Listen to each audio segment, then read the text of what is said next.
Welcome to Unleashing Happiness. I am your host, Cecilia Hendricks, and I'm very excited that you're joining me today for this mindset motivation as I read chapter 3 from Neville Goddard's book, Feeling is the Secret.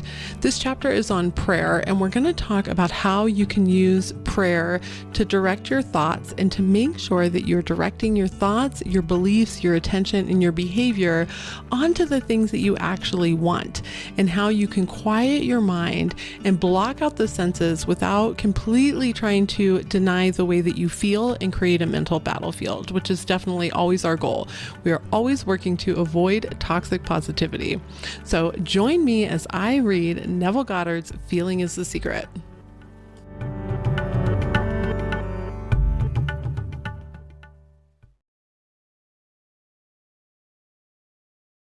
Happy Monday, and thank you for joining me today as I read chapter 3 from Neville Goddard's Feeling is the Secret, which is actually about prayer. So we've done the other two episodes that were the other two chapters in this book.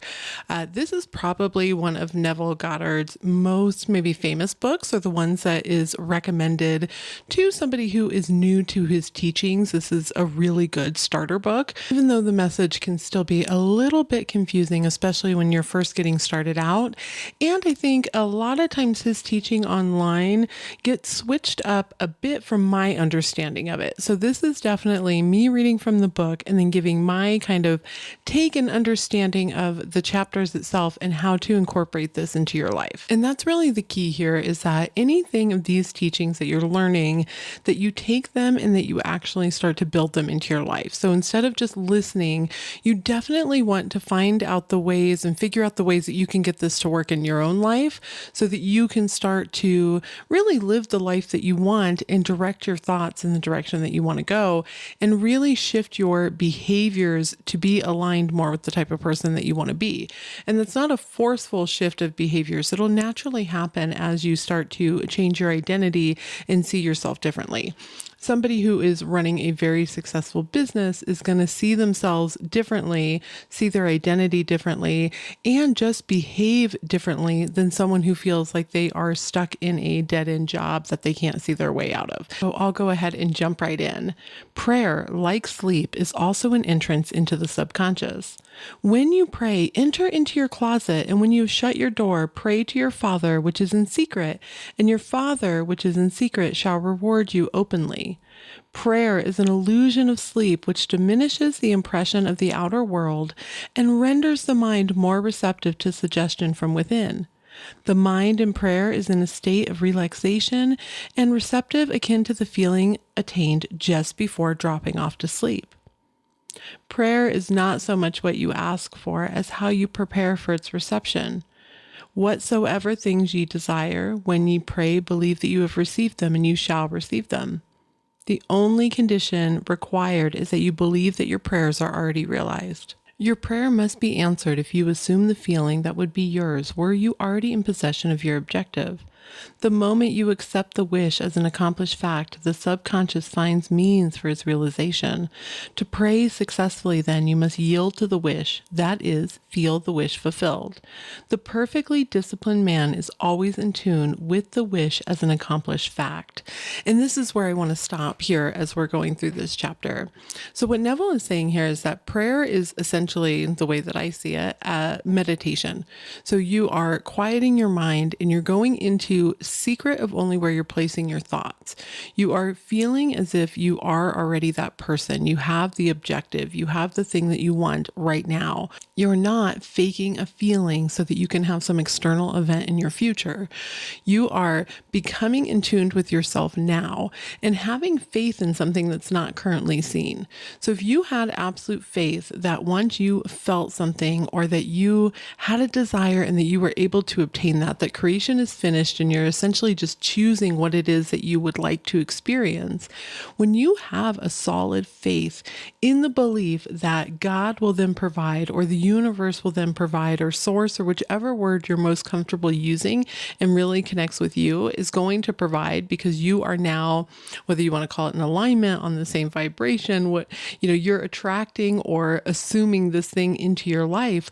When you have this faith that what you have prayed for is going to come to you, you, that is the feeling that it is done. That is the feeling that there is nothing that can stop this thing from getting to you. And it also allows you to continue to place your focus in the areas that you want to. So he says the perfectly disciplined man is always in tune with the wish as an accomplished fact.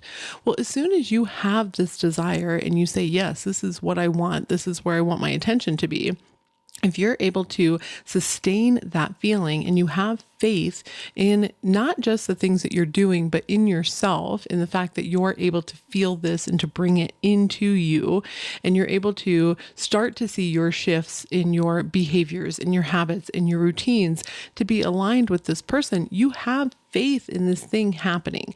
Now, whether you believe that it's coming to you, that you deserve it, that you're open to it, whatever it is, all that matters is this faith that you have within this prayer that you're doing. And prayer, to me, my kind of way of seeing it, is what you give sustained attention to. So it's the same way as what you pay attention to when you drift off to sleep. You are still talking to your own subconscious mind. You're not trying to convince some external force. It's still your subconscious mind. And so when you go into prayer and you put your focus and your attention and you quiet your mind and you learn how to not pay attention to the external events that are going on around you and instead only focus on this accomplished fact and feel it as an accomplished fact and have faith in that, that's when you start to generate these feelings. Because once you have faith in it, why would you not feel that it was done? So I'll go back to the chapter. He knows that consciousness is the one and only reality, that ideas and feelings are facts of consciousness and are as real as objects in space. Therefore, he never entertains a feeling which does not contribute to his happiness, for feelings are the causes of the actions and circumstances of his life. This is probably my favorite paragraph in the entire book of Feeling is the Secret. And I'm going to read it one more time because I want you to really pay attention. He knows that consciousness is the one and only reality, that ideas and feelings are facts of consciousness and are as real as objects in space. Therefore, he never entertains a feeling which does not contribute to his happiness, for feelings are the causes of the actions and circumstances of his life.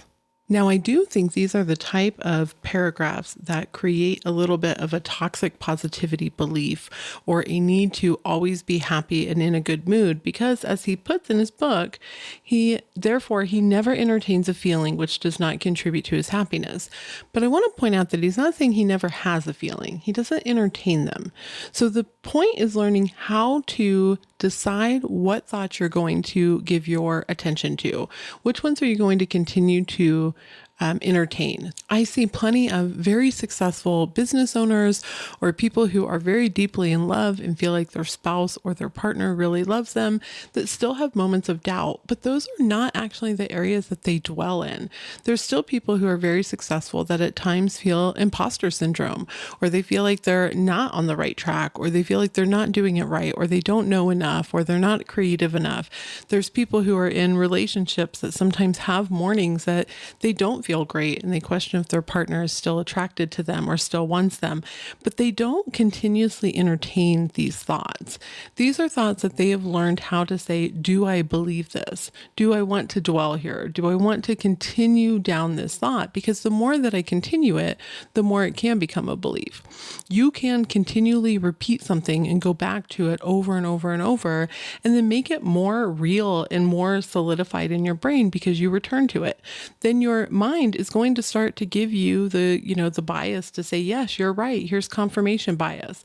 I'm going to show you that this thing that you are so determined to believe and this feeling that you want to continue to entertain and to dwell in is something that's going to happen in your life. And so that's when you're looking at this, it's not about never having a feeling that is not in alignment with the way that you want to be, or never having a thought that is, quote unquote, negative, or that is not something that you would like to experience in life. It's choosing where you're going to dwell, how you're going to continue to entertain that thought, or if you're instead going to redirect your attention somewhere else. And he speaks to this very well in the next paragraph. On the other hand, the undisciplined man finds it difficult to believe that which is denied by the senses, and usually accepts or rejects solely on appearances of the senses. Because of this tendency to rely on the evidence of the senses, it is necessary to shut them out before starting to pray, before attempting to feel that which they deny. Whenever you are in the state of mind, I should like to, but I cannot, the harder you try, the less you are able to yield to the wish. You never attract that which you want, but always attract that which you are conscious of being. Prayer is the art of assuming the feeling of being and having that which you want. When the senses confirm the absence of your wish, all conscious effort to counteract this suggestion is futile and tends to intensify the suggestion. So in other words, when you are trying to force yourself to not believe something, or you are trying to say, okay, I am definitely paying attention to the fact that this is not here, but I'm going to attempt to force myself to believe something different. I'm going to start a mental battlefield with myself. You actually intensify the suggestion that you don't have it. You intensify that you're not it, because your attention is truly like fanning the flames of this lack that's in your life. And this is something really small, but when you actually hit the shift of paying attention to what you want, not against what you don't want, you'll definitely notice the shift and you can feel it. And it can be difficult to explain, but it is something that just happens where you're like, whoa, okay, now I'm actually paying attention to the things that I want to. I'm able to regulate my own emotions. I'm able to look at my own behaviors, my habits, and my routines and the things that I'm doing and continue to focus on this life that I want or this thing that I want instead of against what I don't want and trying to deny the ways that I actually feel. Go back to the chapter. To yield successfully to the wish as an accomplished fact, you must create a passive state, a kind of meditative reflection similar to the feeling which precedes sleep. In such a relaxed state, the mind is turned from the objective world and easily senses the reality of a subjective state. It is a state in which you are conscious and quite able to move or open your eyes, but have no desire to do so. An easy way to create this passive state is to relax in a comfortable chair on a bed. If on a bed, lie flat on your back with your head on a level with your body. Close the eyes and imagine that you are sleepy. Feel, I am sleepy, so very sleepy. In a little while, a faraway feeling, accompanied by a general lassitude and loss of all desire to move, takes over you. You feel a pleasant, comfortable rest and not inclined to alter your position, although under other circumstances you would not really be that comfortable. With this passive state is reached, imagine that you have realized your wish. Not how it was realized, but simply the wish fulfilled. Imagine in picture form what you desire to achieve in life. Then feel yourself as already having achieved it. Thoughts produce tiny little speech movements which may be heard in the passive state of prayer. However, this degree of passivity is not essential to the realization of your prayers. All that is necessary is to create a passive state and feel the wish fulfilled. All you can possibly need or desire is already yours. You need no helper to give it to you. It is yours now. Call your desires into being by imagining and feeling your wish fulfilled. As the end is accepted, you become totally indifferent as to possible failure, for acceptance of the end wills the means to that end. When you emerge from the moment of prayer, it is as though you were shown the happy and successful end of a play, although you were not shown how the end was achieved. However, having witnessed the end, regardless of any anticlimactic sequence, you remain calm and secure in the knowledge that the end has been perfectly defined. So imagine if you had faith in the way that a movie ended. You knew the ending, but you didn't know how you got there. And there's all these twists and turns and things that pop up, but you know that at the end, the movie all wraps up perfectly and it ends exactly how it's supposed to. You're able to remain focused on that end result because you know that that's where you're going. You know that's where it's going to actually end. And this is what it's saying here. You can become completely indifferent to anything else that happens because you know that the end is already in sight. So you don't have to react to these other things. You don't have to get so upset. You don't have to be frustrated and mad at these events that are happening because your faith is actually within where you are directing your thoughts. And you can use prayer in order to feel that over and over.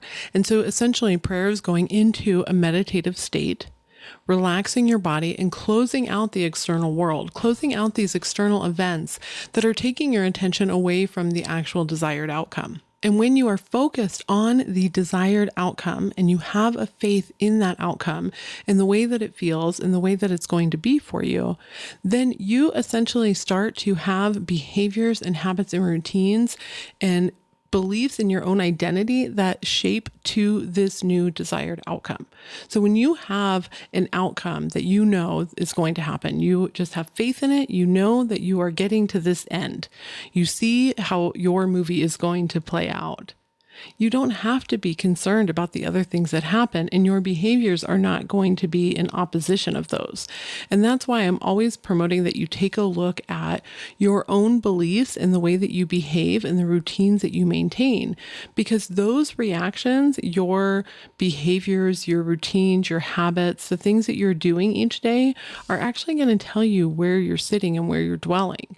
Because let's say that you are looking, and I use this example quite a lot, but you're looking for a love of your life and you desperately want this person in your life, but you're spending every day checking if they've unblocked you on Snapchat. That's not aligned to somebody who feels loved and desired and cherished and in a great relationship. That's not the way that this works. So you can actually use your current reactions and the habits that you are naturally falling into and the way that you're behaving, the behaviors that you have and the identity that you hold as key insight into the state that you're in. And again, we're going to go back to the same thing that I keep talking about. It's not about beating yourself up. It's about understanding this is the state that you're in now, and you want to use these techniques and these tools to shape your state into something different. You want to make an assumption that there is something different, a different outcome than the path that you're currently on. And that's fine, because it's all about your attention and what you're believing in and where you're putting your thoughts and what you're continuously entertaining. And that's why I highly encourage that you spend your time asking, how do I want to feel when I go to bed tonight? And is my current action aligned with that? Am I actually believing in this unseen outcome? Am I placing my attention where I want it to be? Or am I really placing my attention on all the things that I don't have and are not going well for me? And the more that you can answer these questions for yourself and redirect your thoughts, the better off you'll be. And you can use things like prayer to bring yourself into a meditative state, calm your mind, be more quiet, and focus on the desired outcome that you're seeking, or as Neville Goddard calls it, your wish fulfilled. So I hope that this was helpful. I will read the next chapter with a little bit more, because the next chapter is extremely short, next Monday, and I will be back on Wednesday. And I hope you have an absolutely beautiful week and found this beneficial. If there's questions that you have, feel free to shoot me an email, unleashinghappiness@ceciliahendricks.com, or if you're listening on YouTube, you can definitely put it down in the comments below. Thank you.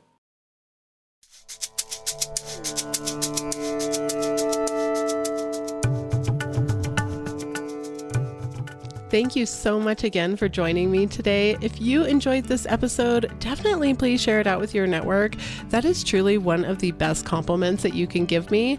And if you have a moment, if you could please rate and review the episode, that definitely helps me get out to more people.